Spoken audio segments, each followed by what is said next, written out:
and good morning, everybody, and welcome to our session today, which is all about DJI Mavic drones, and especially how to capture great video and photos. And this is with our host, Hloni Coleman. And this is iStore Meets, of course, a series of workshops and events, which is brought to you by the iStore. And we also have a whole lineup of workshops, and these are hosted by our best product trainers and industry experts to help you learn more about the products that you love so that you can create and get fit, and also to be more productive. So these are hosted online now, but also at your closest iStore in the future. In the meantime, please visit our website, which is myistore.co.za/meets. I'd also love to interact with you this morning, so please make use of the chat panel, where you can say hello to us and tell us where you're joining us from this morning. And then also, if you've got any particular questions, please make use of the Q&A panel, and then we'll hopefully try and get to all your questions throughout the session. We also have a social media competition where you could win a 1,500 Rand iStore gift card, and also stand a chance to start an upcoming iStore Meets online advert. So to enter, simply share a 30-second video clip on Instagram or Facebook using the hashtag iStoreMeets. You can also email it to istore.meets@myistore.co.za. And in this video clip, tell us your story. How has iStore Meets been adding value to your life, and maybe helped you to be more productive, to get more fit, or even to take one of your passions further. So with that being said, happy to then introduce Hloni again to everyone this morning. And Hloni, looking forward to your session, and welcome. Thank you so much. And thank you so much for having me. This is the iStore Meets talk that I have been most excited for. It's like the most exciting part of creating for me. I try to underplay that. I try to pretend that drones aren't the most fun I have, because if I'm like a grown-up videographer and creator, then it's an accessory, it's an addition. But when you have fun with drones, it's about the most fun that I have creating. I'm very excited for this one. So we're going to jump right into it. Cool. I'm just making sure, we had some hiccups yesterday, so I'm making sure the screen sharing is nice and crispy. And let's jump in. So for those of you who don't know me, my name is Hloni Coleman. I'm a videographer. So my life is kind of split at the moment. I'm a commercial director. So I make TV adverts. Some of the TV adverts you guys have seen, some of them were for the iStore. And the other half of my life is I'm a professional drone pilot. It's been quite a fun interplay. It's very different hats to wear, but both of those sides really excite me. So personal work, feel free to check me out at Hloni Coleman on Instagram. The production work, check that out at our company XCIV. We're also on Instagram there. And then for what we're digging into today for drone stuff, that drone company is called Step Above. So message us on Instagram if you have any questions. Go check out our content. I'm really proud of what's there, and I'm really happy to be sharing it with you guys today. So just to go over today's talk. Today's talk is really specific. We are going to be looking at two things, right? We're going to be overseeing how you can make your drone videos and your drone photos have like a better quality, step that game up and really get to creating some awesome stuff. The other thing we're going to look at is the actual Mavic family itself. Just a wild Chris Rogers handing me things. Come wave. Okay. Fellow South African creator. So we're looking at how to improve your stuff, and then also how an overview of the Mavic family. For me, like when drones first came out, the silhouette of the DJI Phantom really epitomized what people were for drones. But nowadays, there's no more quintessential drone to me than a Mavic. And it's quite an expansive family nowadays. There's a lot of choices. So I want to help you guys navigate through that as well. So let's jump straight in. Cool. Thank you. So some people in the chat, yeah, we did the, I mean, there were quite a few, but we did a lockdown empty streets flight over Cape Town. That was Step Above. And that was myself and the other person who runs Step Above's film division, Luke Bell.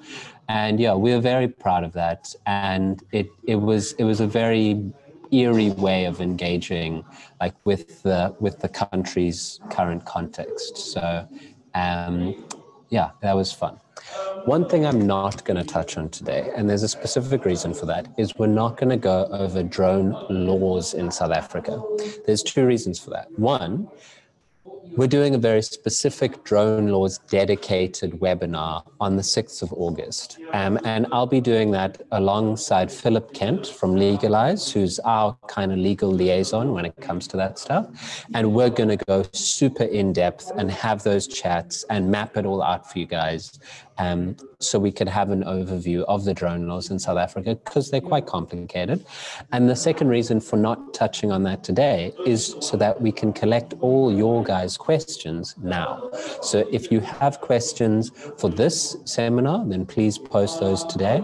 And then if you have questions for the legal stuff, please also post those today so that when we write our talk, when we do that prep, we can tailor that content to any queries you guys have, right? So whether it's the laws surrounding flying commercially, whether it's the laws surrounding flying hobby, we want to be able to make sure that we've answered all of those questions. And that can be quite an in-depth discussion. Yeah, so that's why we're wanting to have a proper overview of that. Cool. I'm just making sure I have everything open so that I can see what's going on. Let's jump right in. So this is our cinematography reel. This is what Luke and I put together for the film division of Step Above. And this is what we offer to professional clients. This is what we offer like in the professional context of our creation. So I'm just going to start that. And hopefully it's a good example of the drone shots that you could be one day creating. And none of this was done, I don't think any of these shots were done dual operator, maybe two of them, but almost all of them were done a single pilot, interacting with the drone, controlling everything. And it's an example of how you can really step up your drone quality with just a few simple steps. So let's watch this video.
So that's a tad longer than I remember. But I'm going to show off. That's what Luke and I have created over almost 5 years now of creating with drones, flying with drones. And none of those shots are particularly complicated. And I'm really happy to be sharing my expertise and hopefully my insights if they are valuable. So what we're going to go over today is we're going to talk about drones. As I've said, we're going to talk about how to improve your shots, whether it's videos or photos. We're going to look over some exercises to improve your flying. One of the biggest things with drones is that it's like driving a car, right? There's very specific safety things you have to be looking over. It's a device that is expensive. It's something that's separate from you. So something that gets in the way of creating with drones is when people aren't confident flyers. So there's a very specific group of exercises you can do. There's ways that you can expand and practice your flying that before you go out to get that shot, before you have the moment in front of you, you need to be confident with how you control your drone. And that's been really important. One of those things for specific camera control, I've got a little rule I call the never more than two. And that's really important to me, just as a conceptual way of thinking, what should I be trying while I'm flying? So we're going to go over that. Then we're going to look over the Mavic family itself, the group of drones that we choose from when we fly. And we have an upper echelon of like fully professional drones that we use. And one of the Mavics actually falls into that. But for most people, you're almost certainly going to be choosing between a Mavic, right? If you're going DJI, and they're really good drones. Like they are, it is such a cool time to be a hobbyist at the moment. Because the technology is just changing so quickly, and it's just every moment it's like tactilely getting better. So I'm really excited about the family of drones we have today. And then last one, how do you choose a drone that you want to buy, right? So how do you choose something? And let's just jump into it. Some extra things we're going to do. Please just drop your questions below. Maybe we'll touch on some accessories. We'll get some questions on that. I'll also shift this based on your guys' questions. Some accounts to follow. Like the best way to get better is just to be excited about it, right? So follow some people who are doing exciting drone stuff. And it'll get you excited. And some websites also. There's one website in particular that I think is like a perfect resource for like getting excited about drones and becoming a better drone pilot. And then lastly, we'll go over Step Above as well, our drone company, as I said, and look at some of the work we've done professionally. Cool. So the first thing we're going to do, we're going to start with photos, right? The first thing that you need to do with the drone shot, photos are what most people take, right? They're also the easiest thing to interact with, right? You'll take a photo, you'll post a photo. Video is a bit more complicated. There's a bit more of a production line to that. So the first thing that I always invite people to do when taking drone photos is to show the scale of what you're taking, right? It's very easy when you're using drones to take this expansive landscape shot, right? Two things can happen there. One, that could just be a wide angle camera, right?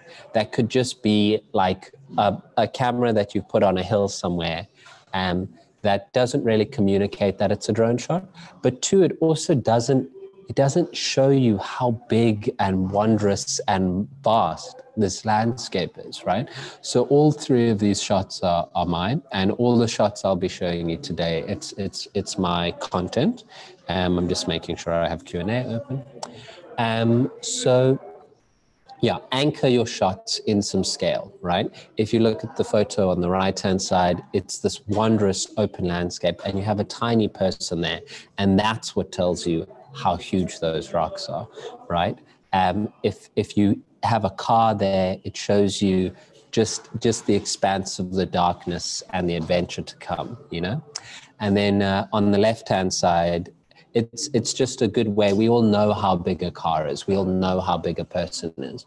When your shot is just a mountain range, we don't really know how big that mountain range is if you haven't been there. So it's very good to anchor your shots in a scale that your viewer can relate to. And that'll also help you compose your shots, right? So if you've got something that is the thing that needs to show scale, that is effectively the subject, right? And then you use the landscape to frame that composition. It's quite hard to compose beautiful looking drone shots because you can point your camera anywhere. You know, you can go up, you can go down, you can go back, you can go forth. But having something that you're shooting, someone that you're shooting, really helps you be constrained a little into thinking about how can I show this person or this thing effectively. And that's something I really like doing, is I like introducing constraints into my creative exercises, because then I only have to make one or two decisions, right? Creativity is really hard because of its endless possibilities, right? Whether you're doing things right, there's always X amount of other rights you could be doing at that moment.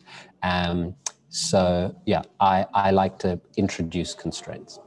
Another thing that is very important with drone shots for me, and this is something that I see lacking at an amateur level to a professional level, is the use of leading lines, right? So these are very explicit, like this is a leading line. But the trouble you have with drone shots, again, because of that expansion, if you don't have a subject, it's very hard for you to communicate to the viewer where they should be looking, right? What is the purpose of this photo? Where is the beauty in this photo? And if you use leading lines, then you can direct the viewer's eye, right? This is the same in normal photography, but drones, it's very important because it can be quite a messy space because you can shoot everything. So something I really like doing is making sure that the leading lines, when we say leading lines, it's the predominant lines in a photograph signal where you should be looking in a photo, right?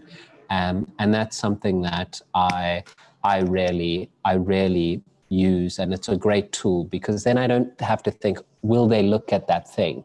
I just know because I've lined everything up, you know?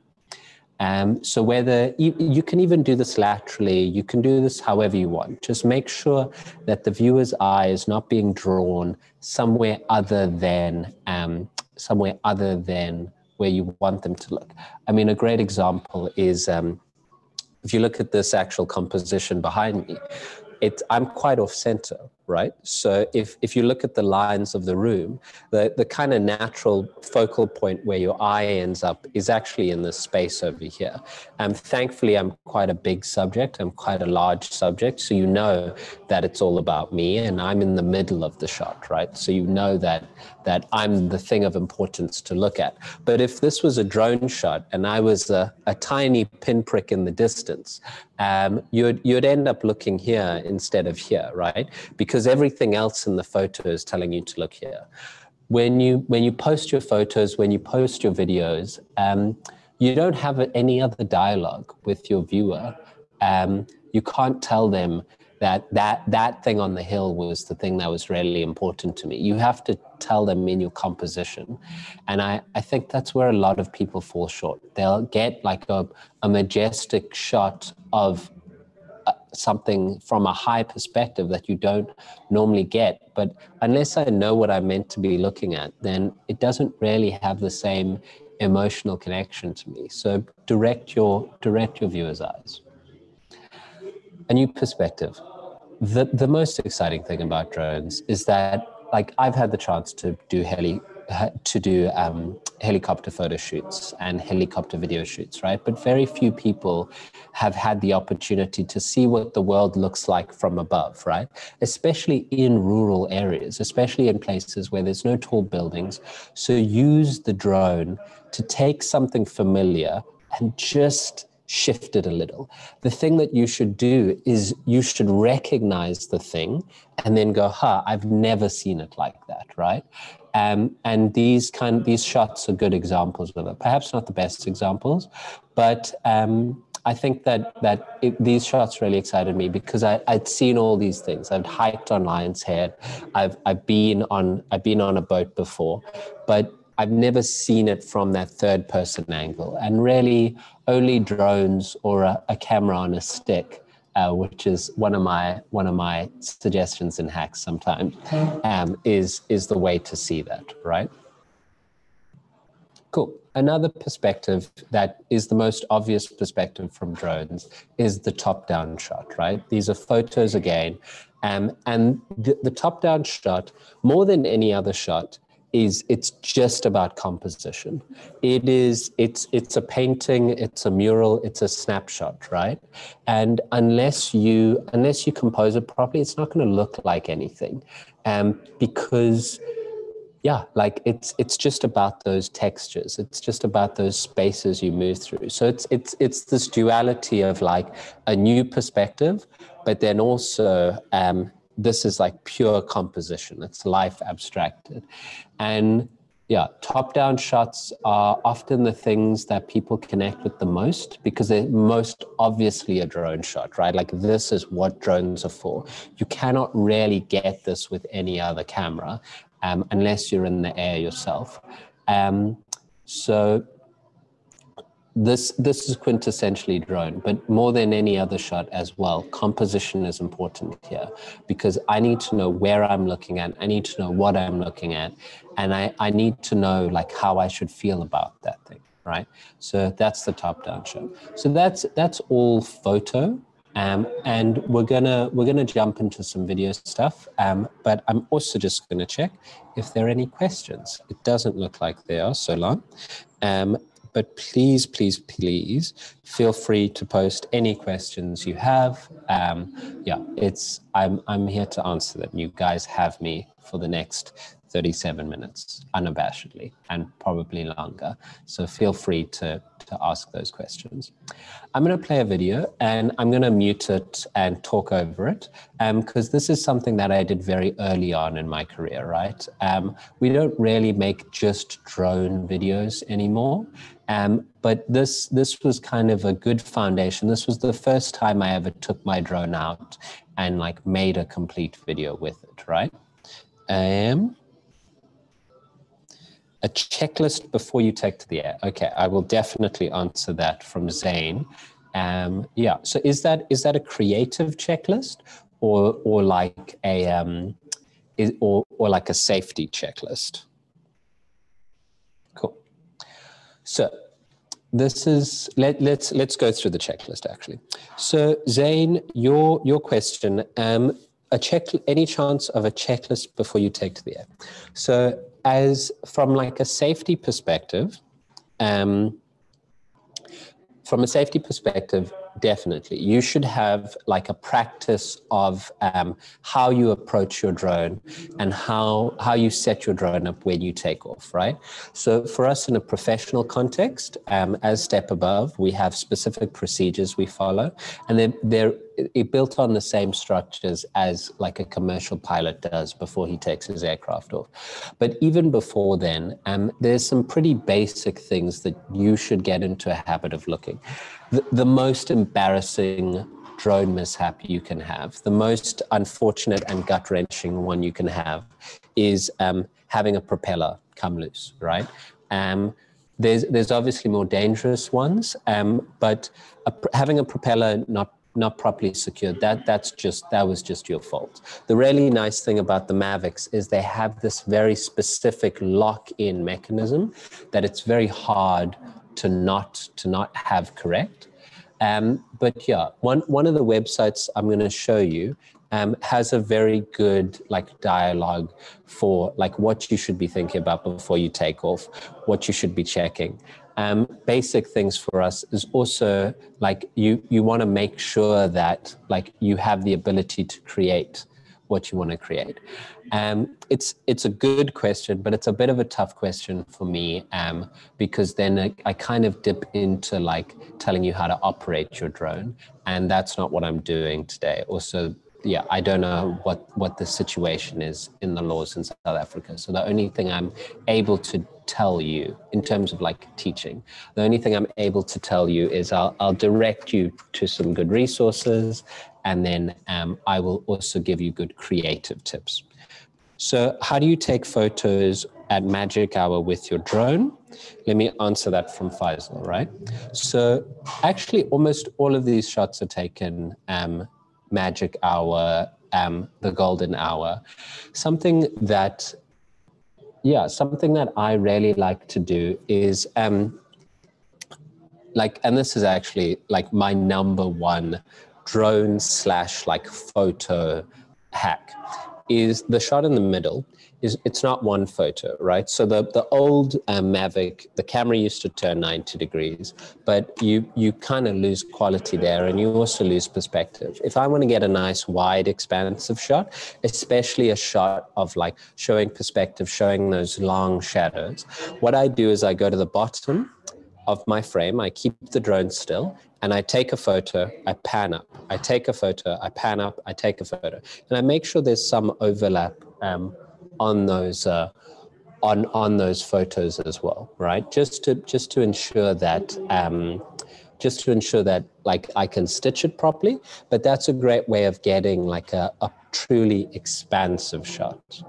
Then another thing, taking photos at golden hour, a difficult thing is that the sun is quite close to the horizon, right? So for video, it's a bit more of a difficult interchange, because if you point one way, you're pointing directly into the sun, and then you turn around and then you're pointing into pretty dark shadow. So for video, it can be quite a complicated interplay between those light sources. But typically what I do for photos is I place the sun behind me without having my drone cast a shadow on my subject. And I use that golden light to illuminate the subject. So the drone is here, the subject's here. And I put the drone a bit above the subject, so we have that golden light pushing. And then we also see the long lines of those shadows behind. I believe the top-down shot as well, this was taken, the one on the left-hand side was taken at golden hour. And you can see what that photo really does is that photo only really works at golden hour, right? Because the people walking there, they're just blips. But when it's at golden hour, when it's at sunset, their shadows move them out, and they become much more defined. They become bigger than themselves in that shot. Cool. I hope I've answered those two questions. Safety and camera, yeah, Zain, I will direct you to a website that will give you a very good like checklist that you can download. Yeah, I don't want to fall into the idea that I'm like instructing you. Yeah, that's it. Cool. So this is, I'm just going to talk over it. We're jumping into video. Let me mute this guy. This is a video we did in Iceland. My partner and I went just for a trip, and we created this video during the course of our trip, right? And we did it for a car rental company. So this was commission work that we did. Yes, so yeah, there are some good things you shouldn't forget. I'll touch on those. Thank you, Frank. And something I learned from shooting this video in Iceland is that a drone, it's a camera. And as people, we have subconscious ways of thinking about camera and camera movements. I think the number one mistake people make with drone video is that they fly that drone full speed, right? They've just got full tilt, pushing forward on the stick. And the real truth of that is that if you think of a drone as a camera, you very seldom do you see a movie where there's a guy holding the camera and he's running 30 kilometers an hour across the field, right? So yeah, like you need to think of the drone as a camera. You need to think of using that thing responsibly in the same way that you would a normal handheld camera, right? In the same way that you can't just zoom in and out back and forth wildly with a normal camera. A drone shot, while it's an establishing shot, you might be pulling back quite fast. If you've got a subject in front of you, if you're tracking someone, you don't want to be going 30 kilometers an hour. So think of the drone as a normal camera that you just get to put in unfair places, and then treat it like that while you're capturing, right? Once it's up there, once it's in your perspective of shooting, it is a pretend that you're holding it. And how would you use it? Now, it's understandable that that would undermine some of the benefits brought on by drones. Drones can obviously do things that people holding a camera can't. But I think that remembering that we have a language of film, that we have a way that we're used to seeing shots, you know, is important, because I think that people think that drone stuff just was invented and you can just shoot however you want. And while you should definitely do new things with drones, I think the basic rules are the same across all video, right? Yeah. So to get smooth and steady footage, do you slow or add lag to your gimbal setting speed? So gimbal setting speed, there's a setting in your in your menu that determines how fast or slow your controller reacts to you, right? And I would almost always, I would err on the slower side of things. So your gimbal gain, looking up and down, your yaw especially, people often I see this, all of that stuff, start off slow. Start off as slow as you can. And from that point onwards, you'll be able to speed things up. But slow and steady footage, there's almost always something that people are doing that undermines them getting slow footage. And that's kind of my second rule. So my first rule is slow it down, slow it down. It's a real camera, respect it, and treat it how you would a normal camera, right? Yeah. You don't, nobody shot a dialogue scene with somebody running 30 kilometers an hour across a field, right? So just rethink of it as a real camera. This is another fun shoot we did. This was in Faroe Islands, very similar region. And this is a good way of showing drone shots as a way of adding new perspective, right? So locations, interlacing it. Drones shots are accessories, right? But the thing that communicates emotion is when you connect with people, right? So go from people to drone, anchor it, motivate your use of drone shots. So this is a drone shot taking the place of someone looking out a window, right?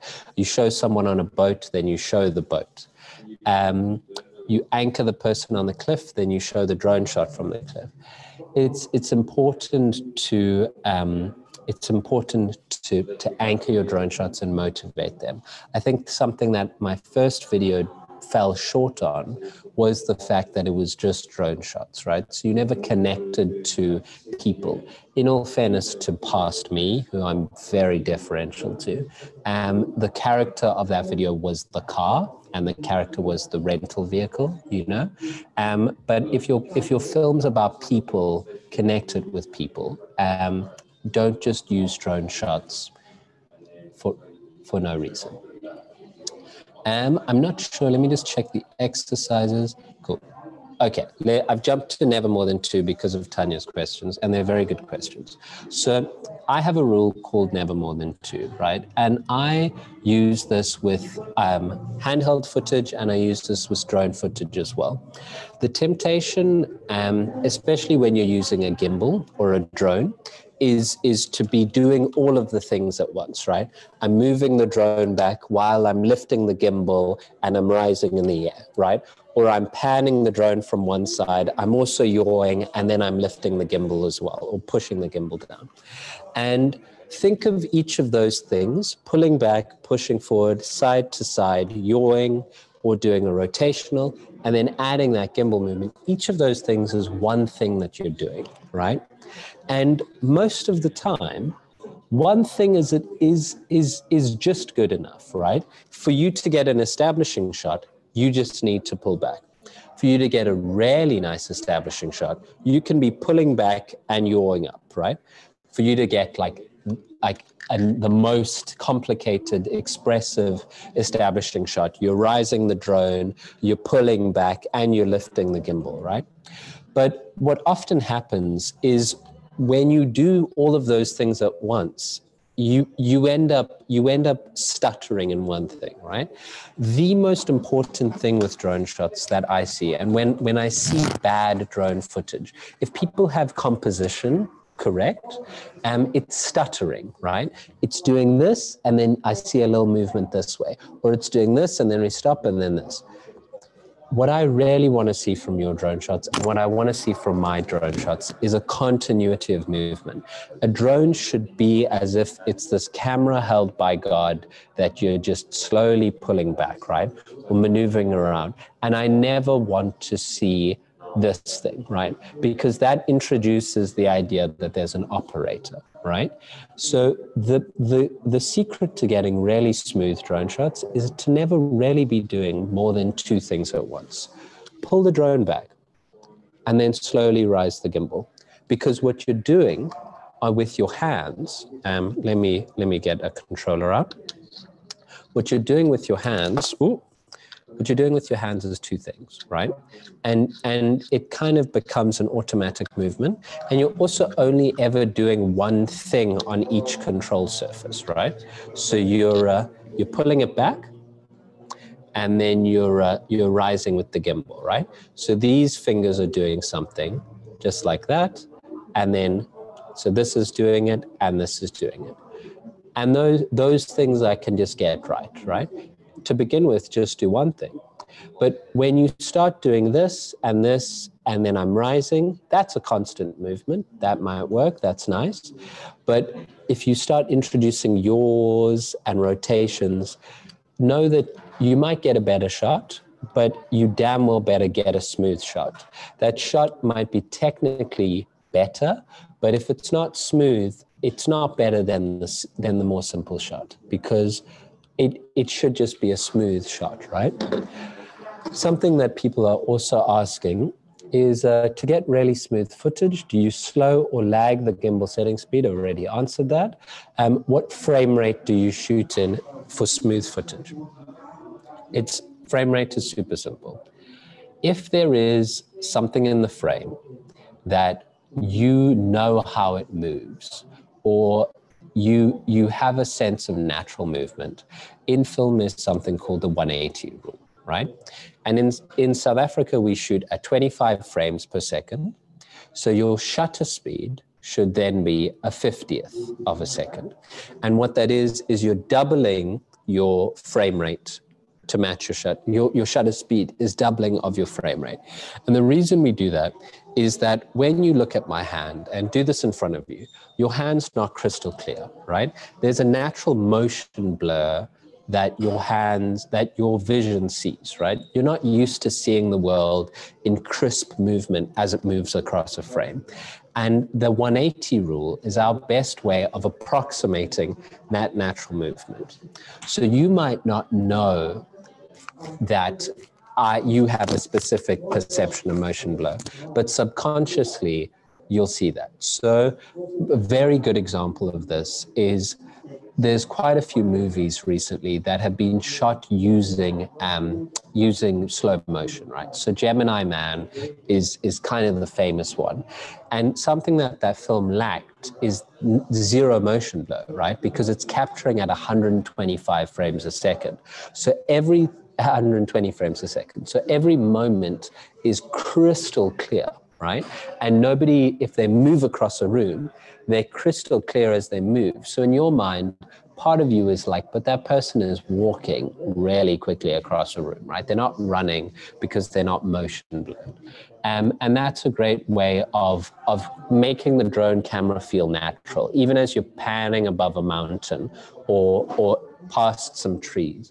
Using the 180 rule is a great way to achieve that smooth effect, right?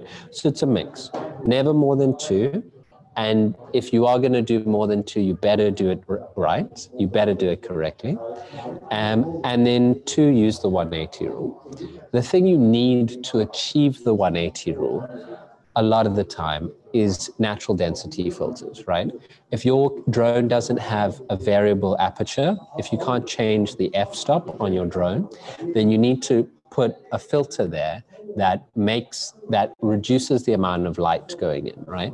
Because if it's really bright outside, your drone is going to capture a far higher frame rate, a far higher shutter speed to reduce the amount of light that it lets onto the sensor. And one of the greatest things that I like about this guy, this is the Mavic Air 2, and it's the fly more combo, is it's, to my knowledge, it's the first fly more combo that comes with ND filters. And that for me, like whenever I walk out, like I don't buy a phone without putting a screen protector on. I don't buy a drone without buying ND filters. And you get fixed ones like this, or you get variable ones like the ones we use, where you can actually change the strength of the ND on the drone itself, on the filter itself. And yeah, to be honest, you want to know the biggest gap between like you and that dude getting really good drone shots? It might be ND filters. Like if you don't have ND filters and you're doing video specifically, yeah, you're going to be actively handicapped. And it's not the fault of the drone.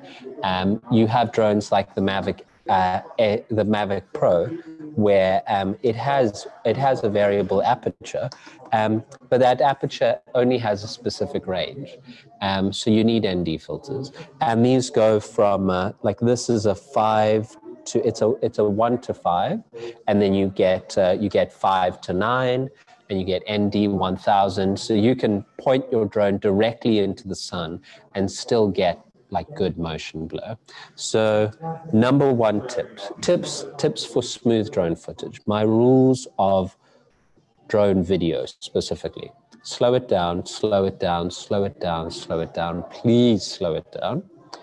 Never more than 2. Don't be doing more than 2 things. If you're doing more than 2 things, send me your slips. Those shots better be smooth, because chances are, if they're not smooth, it's because you're doing more than 2 things. And then ND filters and the 180 rule. I should probably put that at the front, to be honest. Luke would be yelling from the rooftops. But those are the 3 most important things in no particular order. Cool. Any questions thus far? Shooting long exposures. So we're going to jump back to photos. Long exposures with drones are quite hard. Still conditions, just like can't be much wind. Know your drones like limits. So like a Mavic, I kind of trust like a 2 to 4 second exposure. Because it's quite stable, it'll keep you still. But just because of, even if the drone is physically still in the air, because of GPS drifting and stuff, it's going to move a bit. So know your drone's limitations. And if you're wanting to do long exposures during the day, then use ND filters. Yeah, ND filters are a great way to do that, because they reduce the amount of light coming in. So then they increase the amount of time you can have your shutter open for. Just checking questions. Perfect. Let's see. I'm done with that. I think so. Did I answer the long exposure? Yes. Please let me know if you have any more specific tips on long exposures. I've tried night exposures the other night. Guess it was too windy. So Yeah, basically this is a way to troubleshoot your long exposure shots, right? If anything's blurry, then it was too windy, right? If anything's out of focus, it was too windy. If you have something, if you have like artifacting, like weird little purple dots and green dots on your screen, then it was too noisy. So you've gone out of the drone's ISO range. And ISO sensitivity is basically how sensitive the sensor is to light. So if you're wanting to get long exposures at night, then make sure your aperture is as wide as possible. So your f-stop number needs to be as low as possible. Make sure you have no ND filters on, and then just play around with the duration of the shot, right?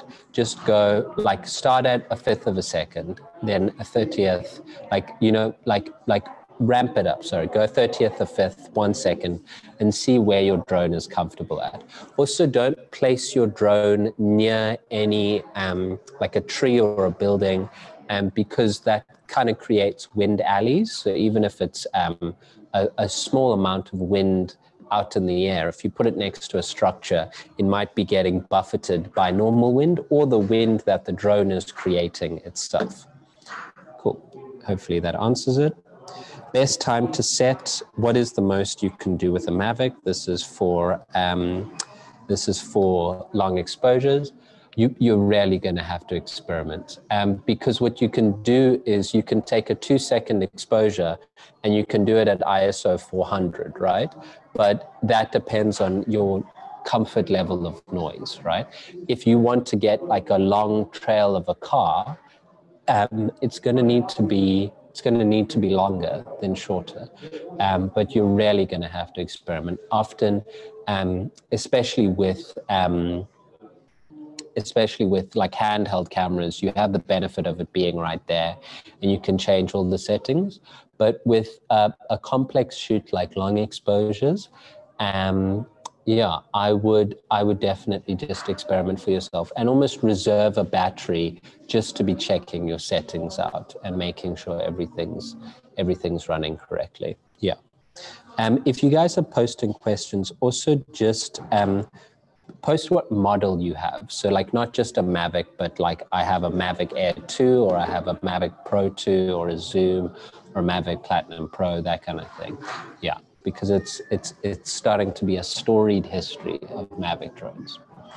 So let's look at the Mavic family itself, right? It's quite a big family nowadays.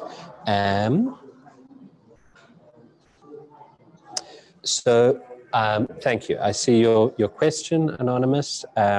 Yeah, just experiment. Like, unless it's like in a professional context, experiment, and then even just write down what worked, right? Sorry about that. If you pull your photo into Lightroom, you'll be able to see your settings. So you'll even know after the fact which ones work. So take a bunch, use different settings, then pull them in, and then you'll be able to see all your settings and the settings you used, and you'll know for the future.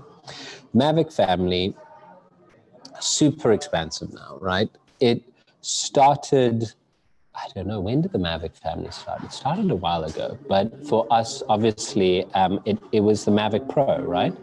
And that was first foldable drone that I really interact with. Up until that point, we were using Phantoms. It was a smaller sensor, so it was this interplay between like a compromise on quality, but then what it really like changed, like what the Mavic line did for the first time for me was my drone just went in my camera bag, right? My normal camera bag. It just bloop, done. And I would often like forget I had it. You'd be on a shoot overseas, I'd be on location in Italy, and I could have a camera body, a zoom lens, and a drone with me. And that like completely changed everything. I used to have a Phantom 4 Pro as my main workhorse. And that was in a bag, that was in a bag everywhere I went. But it wasn't in a bag, it was in the drone bag. So yeah, like it was a huge thing for me.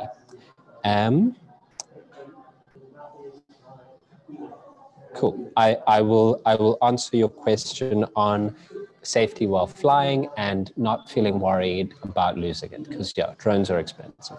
So the thing that the Mavics did is, yeah, they made drones like a thing that you had with you, right? So we did like multi-day hikes in America and in Namibia.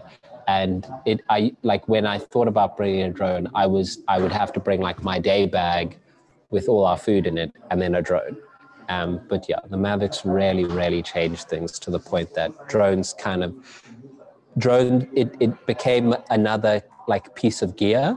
And then for me, like the thing that then like doubly shifted my head is then we recently went on holiday in the States, and before coronavirus, and the Mavic Mini was out, and that like completely changed everything, because I would have like my cell phone and then a drone, right? Like I didn't even have space for my camera, but I had space for a drone. And that meant that like if we had a nice day out, if we went to a museum or we went through a national park, and I often just hike with like a fanny pack, it meant that I had a drone with me. And I am like deeply infatuated with this guy. And when I'm overseas, there's almost not a day that I don't have this like in my pocket or on my person. The Mavic Mini is an incredible piece of gear. Then you have, like for me, there's kind of the spectrum, right? So you've got the Mavic Mini, you've got the Mavic Air series, and then you've got the Mavic Pros. And a thing that the Mavic Pro has done for us at Step Above is it's super reliable. It's so reliable. It's so stable that you never get any connection issues. You never, like, obviously that happens, but a Mavic, it's just so dependable. I love it. And it's enabled us to like offer this great price point with like a single pilot and a great sensor and great production value that has really changed like how I think about like creating a professional drone team, because this is our most used device, right? We have Inspire 2s with X7s, we have larger setups, but yeah, like we've kind of been slowly indoctrinating our clients, whether it's direct to client or whether it's directors of photography, into being comfortable with us pitching up with this thing. And like the safety kit we carry for the drone is more cumbersome than the drone itself. And I've loved the way that the Mavic Pro specifically has changed things. So Anonymous, on the long exposures, you've got a Mavic 1 Pro, just experiment. You can do really nice long exposures because you can turn your camera 90 degrees and then you can get that car going all the way down the road. Yeah, I would caution you to, I hope that you're not in South Africa, because there are very specific laws about flying at night, but we will cover that on the 6th. But yeah, just experiment. Let's face it, this is from Faisal. Let's face it, drones are expensive. One tip that you can share, making pilots more comfortable when flying without crashing or losing it, right? I have a DJI Mavic Mini. Do these exercises, right? So I kind of skipped over them. There's very specific exercises that you can do as a drone pilot. And the website that I would recommend is a website called From Where I Drone, right? And there's I think there's like 6 subsets of exercises that you can teach yourself to do, where when you do something with the drone, even though you can see it, even though you can see the telemetry, you have like a muscle reflex of how the drone is going to behave that way. Always keep your drone in line of sight, like that's the law. But something very helpful to me is if I'm doing a pulling back shot, what I'll do is I'll physically place myself behind the drone, right? So if I'm pulling back on the drone, it would be as if I would be moving backwards. The drone is moving towards me. And then also any obstacles, I see exactly how close they are, right? So if there's a tree, if there's a rock, I have a perfect, immaculate perspective of how close those things are because I've only got one direction of travel. So with those shots, if you're wanting to do those Sam Calder through a tent, through a car door, that kind of thing, right? That is done by lining it up. It seems weird to move yourself when you're flying a drone, but being in a place, where you know exactly what's going on with the drone is very helpful. So there's 6 exercises. So this exercise is called the box, right? So what you're doing here is you're flying the drone in a straight line. You're turning it 90 degrees. You're flying, and there's a couple of variations on this, right? And what these are designed to do, these are all on From Where I Drone. What these are designed to do is to give you that muscle memory of always knowing where the drone is facing and then always knowing how it's going to react when you input control, right? Yeah, so everybody should do these. Everybody who flies drones should just go out and do this in their garden, in a space that you're legally allowed to fly. These movements are incredibly essential to becoming confident with drones, right? And also doing that thing one by one, that'll give you confidence because you know exactly what you're doing. Decide on what movement you're making and do it so that if you get into trouble, if you feel nervous, if a bird comes, you can just stop doing that movement, right? Or you can increase it or do the opposite movement. But if you're doing more than one thing at a time, you're adding a feedback loop that can be quite dangerous because you don't know how to immediately cancel that action. I've got a Spark, my entry-level model, and learning hard and fast. Can the drone overheat if I spend a lot of time setting up the camera via my iPad?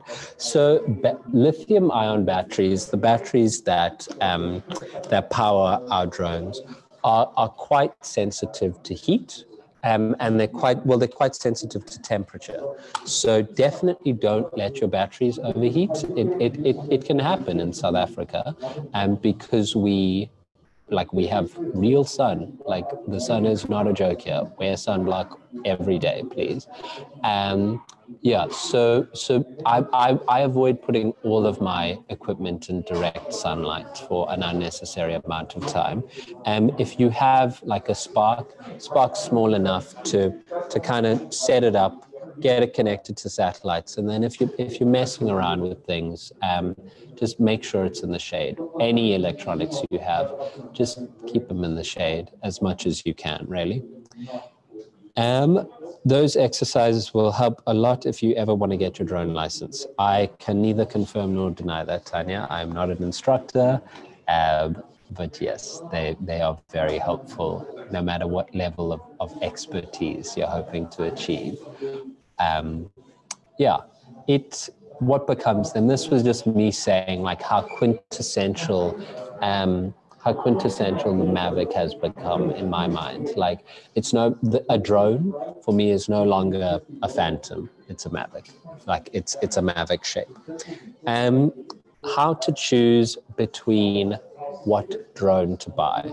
We had this, I'm filming in the iStore, and we try help customers whenever we're visiting, and the guys here are very, very knowledgeable and will guide you really well. But something that no one ever really tells you is if you buy an entry-level device, right? If you buy, let's say, a Spark, right? Two things are going to happen. Three things are going to happen. Either it's not really going to be for you, and you'll have bought the thing, you won't really have blown that much money on it, and like it's a hobby or a fad that you've let pass yourself. The other thing is you're going to be perfectly content. You're going to love this device. You're going to gain a level of acumen with it, and then you're going to be perfectly happy with the content it creates as well, right? But the most dangerous thing that could happen to you with drones, and I imagine this is the same with drones, with golf, with rock climbing, with any hobby, is that you might like fall in love with doing this thing. And if you have any kind of pre-leaning inclination, if you have any idea of that drones might be a thing you love doing, I would say that kind of go in a step above where you think you're going to want to be, right? So for me, like the perfect drone for me right now is this guy. I know it's brand new, so I'm cheating a little bit. But the Mavic Air 2, it really solved almost every query and like question I had when it came to like recommending drones to people. Because it's not cheap, but it is cheaper than the Mavic 2 Pro, which I think this is still the best drone ever made. Like kind of across the board, other drones do other things better, of course, but this is for me the best drone ever made. But the Mavic Air 2 like really changed things in terms of like making it easy to recommend, and also what it did that is super clear cut the controller is so nice. The controller is the most ergonomic.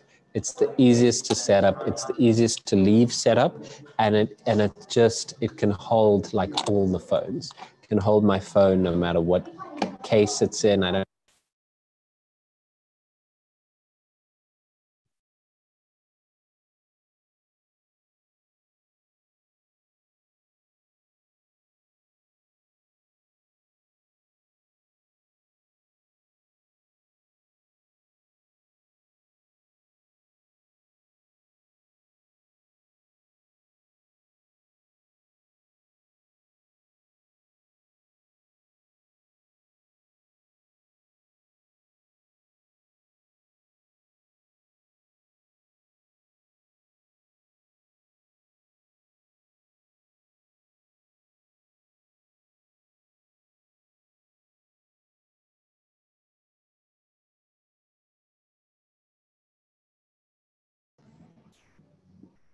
Hello.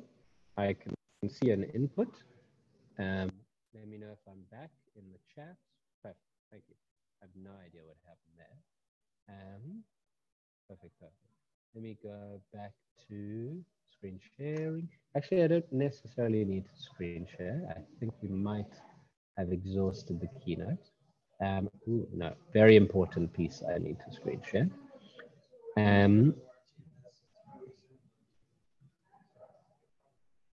So yeah, for me, it's kind of a gulf, right? Where it really depends on what you're going to want to do. These drones all fly perfectly, and these drones all fly very well. But it is about like how deep you're going to get into the content game. And for most people, the Mavic Air 2, the video is amazing, the photos are amazing. This is kind of your like upper echelon of hobbyist stuff. If you're not going to like become a professional. And then there's this beautiful spectrum where, yeah, you're going to get a good drone no matter what your price point. But if you think that you're going to fall in love, my hot off the presses recommendation is the Mavic Air 2. Yeah, send me your guys' drone shots. I'd be very keen to see what you guys are creating. And I'm happy to critique. I'm happy to answer any specific questions. Please just drop me a message on Instagram. If you want to see the ads we've created, the production I've done, You can see that on either XCIV or for the drone stuff specifically. Head over to Step Above. Let me jump out of here. We've got like quite a, we're kind of building towards becoming a bit of an informational platform, and having some fun videos to get drone enthusiasts in South Africa excited. But go on Step Above's website, stepabove.co.za/film. Check out the work we've done. Luke did the most amazing, incredible, stupendous, hurts me every time I watch it, video of Iceland. That is just the gold standard for like if you go on holiday, what you should come back with if you took a drone. Obviously, not all of us can go to Antarctica. He did cheat a bit that way, but yeah.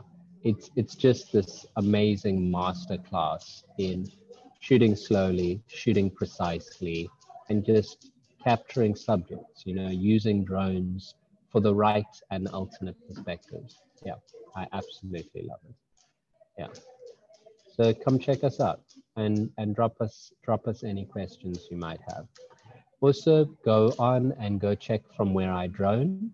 They've got a bunch of different tabs. So got a drone, now what? Drone beginner's guide, the gear that he uses. Just an absolutely phenomenal resource and a very good community of people. So he's got it kind of all covered, to be honest. I don't know why you came to listen to this webinar. Yeah, but that is hopefully that's that. Now, please hit me with any specific questions you might have, and I would be very happy to answer them. You guys have all of my attention, let's say for the next 7 minutes. Yeah, because we're a bit over time.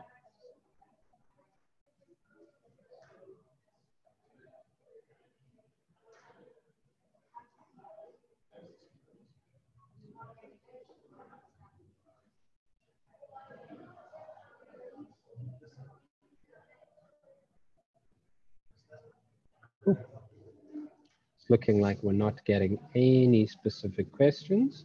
Thank you guys so much for your engagement, and remember to send us questions for the 6th of August, where we'll be going over like all the drone laws and that kind of stuff, because that's a very deep dive. Yeah, I'm seeing some questions coming. Yeah. From the 6th of August, our drone class is still being offered. So what we always operate on feedback. So Zane, you're welcome to pop me any specific questions you have on Instagram. Please feel free. And yeah, we will definitely, if there's something you want us to come back to, if you want us to do like a drone video masterclass, right? Like a super in-depth, crunchy, I need to drag Luke in here because he'll be very excited to have these chats. But yeah, like we're iStore Meets, we're here for you. So you dictate the subject and we'll organize it. What lights would you recommend for night flying? So a lot of people, is this for visibility? This is Greg. Is this for visibility, or is this like the drone's visibility, or is this for lighting up the landscape? Let me know on that. Specifically to see what is on the ground, not for photography purposes. Okay, so thank you for answering that before I asked you. So there's this video on YouTube called Closed Loop. If you want to go wild, right? There's a music video called Closed Loop, where this company makes very specialized, very high-powered LED lights. And there's quite a lot of good like light arrays. The kind of the best light, actually, to be honest, like the simplest setup for you is there's a company called Lightro, and they make kind of GoPro sized, very powerful lights that they've got specific rigs and stuff to attach to your drone. So if you want to, if you wanna cover that, then absolutely. like the Lytro is the company you should look at. I've answered that. I've answered that. Thank you, Faisal. Yeah, it was a very fun session. I very, very much enjoyed this. When can mapping be covered? So mapping is a like exhaustive subject that we do. We've got a specific mapping department and Step Above that we've worked on some specific projects that are quite exciting. If you, yeah, maybe we can do a drone specific, like a mapping specific episode. I suspect that might be a smallish audience, but I will get back to you on that. Drop me a message, and also we'll look at making a specific YouTube video for that, because it's like a very exciting thing you can do with drones. But that falls more into like the professional services space. If you have any questions on like wanting to get your space mapped or anything, drop me an email at hloni@stepabove, or just go on to Step Above and would be happy to help you with anything like that. Hopefully that answers it. If there is time, I accidentally deleted my pics directly after landing. I downloaded the drive or something like that to try and recover the SD card. But if you have any helpful tips, would be appreciated. So deleting footage, right? Deleting footage is not actually a catastrophe. The real catastrophe happens when you record something else onto that SD card. So there's a lot of good, very good recovery software that you can use to undelete that footage, basically, because what it does is when you delete it, it loses like the way to find it on the memory card, but it's still there. So if you ever have a data storage issue, don't use that card like ever until you've recovered it. Just put it aside.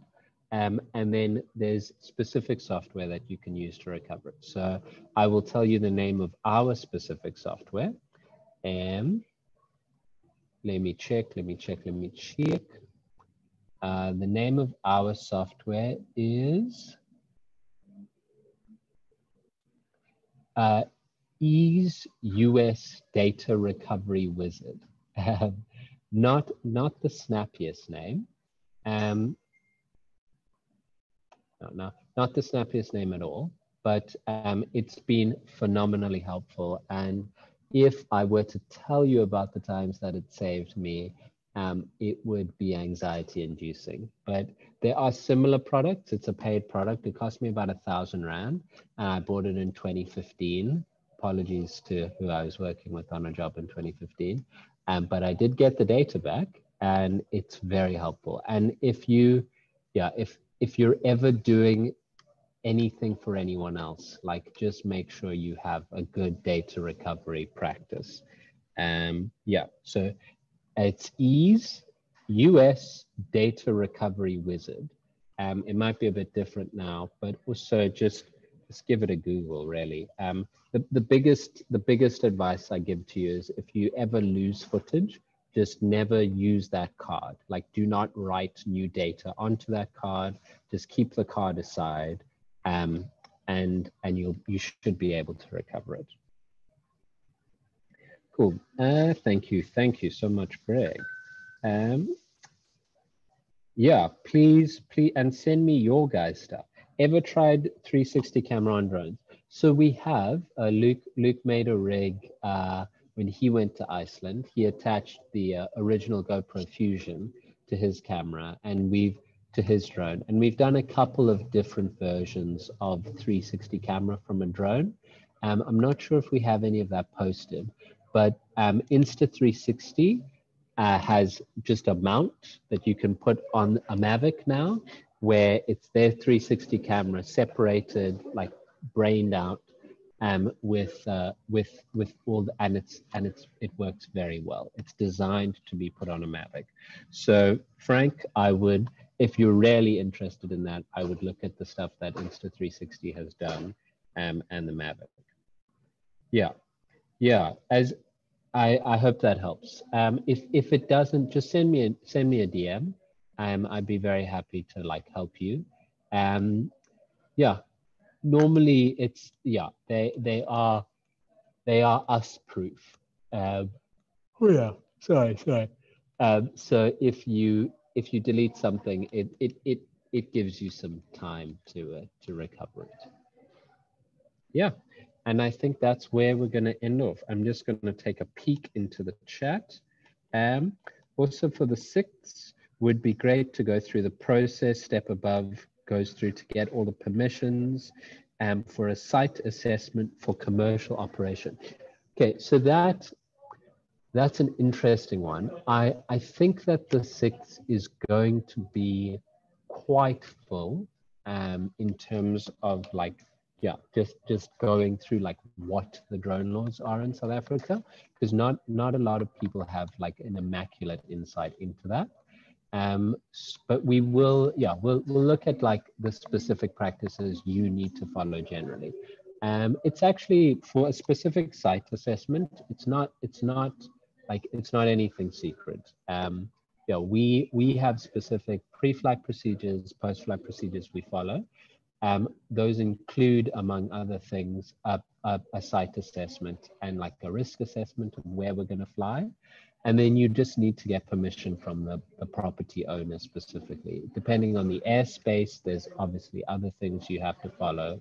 But it is a case-by-case basis, but it's not that in-depth. If you can operate drones commercially, it's quite a rote process for us to come fly at your location. Yeah. Thank you, Tanya. That was it's Tyler. Sorry about that, Tyler. You seem to have a very good knowledge of what's needed. Rightfully so. Yeah. So in terms of permissions, the basic permissions are like, in a grand sense, you need to be able to operate commercially. You need to be a licensed pilot. You need to have a registered aircraft. And after that, permissions wise, you need property holder permission. And then you need to be cleared to fly in that airspace. People are a thing you need to also manage. So you just need to make sure that like you are in control of anybody you might be flying over as well. Yeah. So ATNS municipal, yeah. So those are specific by sites. So ATNS depends on your airspace, right? There's a lot of variations there. But the big distinction is it uncontrolled airspace? Is it not controlled airspace? But I'm deeply getting into legalese stuff, which I will cover next week. Yeah, but send us your questions. Send us through your questions, and we'll try and make sure that we cover them. Yeah, that is me. So check us out, me out at Hloni Coleman. Check out Step Above at stepabove.co.za. And feel free to drop any questions. And please send us your questions for the 6th, because yeah, we're going to want to answer as many as we can. Yeah, thank you so much. That's me.